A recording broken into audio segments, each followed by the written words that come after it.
టీవీలో శ్రీకృష్ణ తులాభారం సినిమా చూస్తున్న పంకజానికి మొన్ననే పక్కింటి జలజం చేసుకున్న ఉద్యాపన గుర్తొచ్చింది.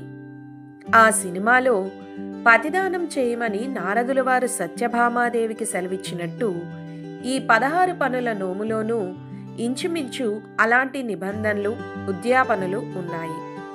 మాంగళ్య బలం గట్టిగా ఉండడం కోసం మగువలు ఈ మధ్యనే కొత్తగా కనిపెట్టిన నోము 16 పనుల నోము.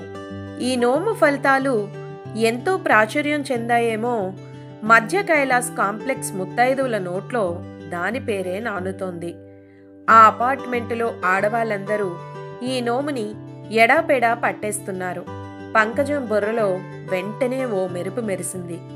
వెంటనే భర్త దగ్గరికి వెళ్ళి, ఏమండి, ఇదిగో మిమ్మల్నే, మన కాపురం చల్లగా ఉండాలని, జన్మ జన్మలకి మీరే భర్తగా రావాలని ఈ మధ్యే కనిపెట్టిన కొత్త నోము పడదామనుకుంటున్నాను.